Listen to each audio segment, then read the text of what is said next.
কমিশনের এই ড্রাফট যে অর্ডার, সেই অর্ডারটি সামনে আসার পর এটা একেবারে স্পষ্ট হয়ে গেল যে এই এসআইআর আসলে যেটা হচ্ছে সেটা হচ্ছে এনআরসি।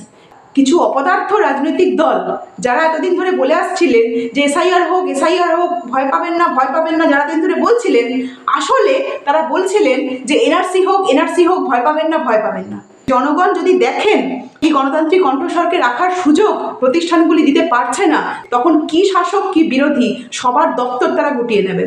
আজকের ব্রেকিং নিউজ, ইন্ডিয়ান এক্সপ্রেসের একদম প্রথম পাতায় আজ খুব গুরুত্বপূর্ণ একটি খবর বেরিয়েছে। ইন্ডিয়ান এক্সপ্রেসের এক্সপ্রেস ইনভেস্টিগেশন টিম একটি তথ্য সামনে এনেছে যে এবছর 2025 সালের 24শে জুন, যেদিন নির্বাচন কমিশন এসআইআর করার কথা ঘোষণা করেছিল, ওই দিন ওই চূড়ান্ত ঘোষণাপত্রটি সামনে আসার আগে একটি খসড়া ঘোষণাপত্রের কথা জানা গেছে। যে খসড়া ঘোষণাপত্রে নির্বাচন কমিশন কেন এসআইআর করতে চলেছে সে সম্পর্কে তারা কিছু যুক্তি দেখিয়েছিল।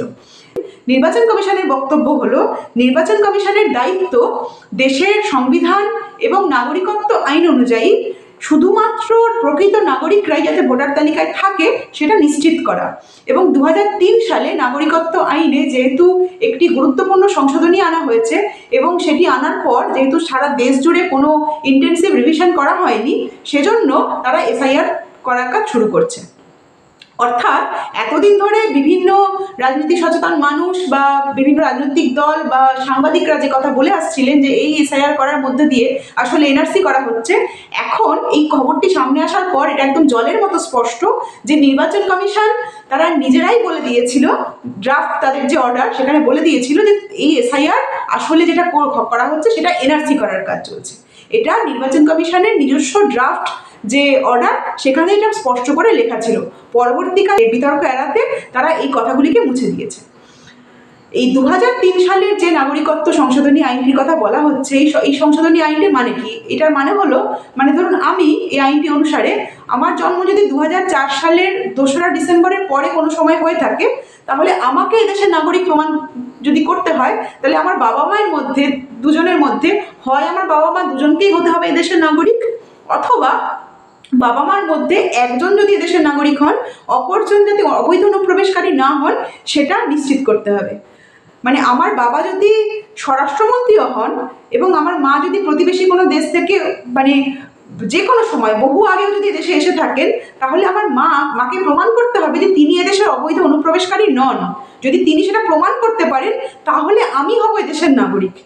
এটা হচ্ছে এই 2003 সালের নাগরিকত্ব সংশোধনী আইনের মূল বিষয়বস্তু। এর আগে নিয়মগুলো এরকম ছিল না। এর আগে যদি কারোর মানে যা আইন ছিল সেই অনুযায়ী 1950 সালের থেকে 1987 সালের মধ্যে যদি কারো জন্ম হয়ে থাকতো এদেশের মাটিতে, তাহলে এই দেশের মাটিতে জন্ম হলে তিনি হতেন এদেশের নাগরিক, আর কিছু লাগতো না। বা 1987 পরে যদি কারো জন্ম হয়ে থাকতো তাহলে সেক্ষেত্রে তার বাবা মায়ের মধ্যে কোনো একজন যদি এদেশের নাগরিক হতেন তাহলেই তিনি হতেন এদেশের নাগরিক। কিন্তু 2003 সালে আইনের ক্ষেত্রে এই পরিবর্তনটি আনা হয়েছে। 2003 সালের এই আইনটি অটল বিহারী বাজপেয়ী সরকারের সময়ে সংসদে পাস হয়েছিল। তখন সংসদের প্রায় সমস্ত রাজনৈতিক দলই এটা সমর্থন করে বসেছিল। তো আজকে নির্বাচন কমিশনের এই ড্রাফট যে অর্ডার, সেই অর্ডারটি সামনে আসার পর এটা একেবারে স্পষ্ট হয়ে গেল যে এই এসআইআর আসলে যেটা হচ্ছে সেটা হচ্ছে এনআরসি। এটা নিয়ে আর কোনো বিতর্কের কোনো অবকাশ থাকলো না।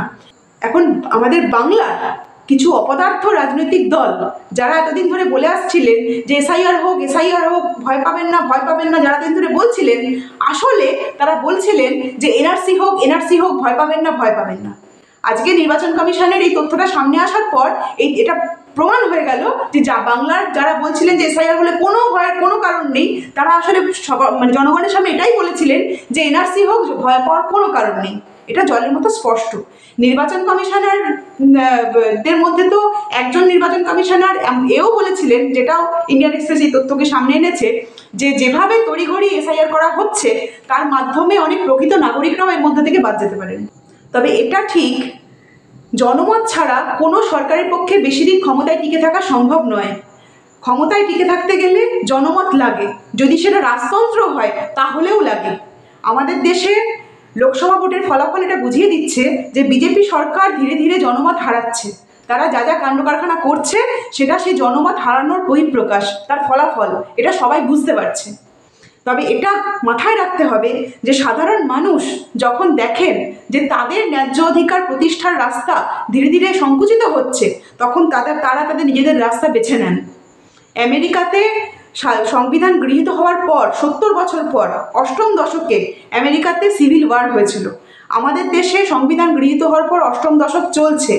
আমাদের প্রতিবেশী দেশগুলির অভিজ্ঞতা আমাদেরকে এটাই বোঝাচ্ছে যে জনগণ যদি দেখেন যে তাদের ন্যায্য অধিকার প্রতিষ্ঠা করতে, তাদের গণতান্ত্রিক কণ্ঠস্বরকে জায়গা দিতে, তা সেই গণতান্ত্রিক কণ্ঠস্বরকে রাখার সুযোগ প্রতিষ্ঠানগুলি দিতে পারছে না, তাহলে তারা তাদের নিজেদের রাস্তা দেখে নেন। সাধারণ মানুষ যখন দেখেন যে তার মত প্রকাশের সুযোগ কমছে, তার ন্যায্য অধিকার রক্ষার সুযোগ কমছে, তখন কি শাসক কি বিরোধী সবার দপ্তর তারা গুটিয়ে নেবেন।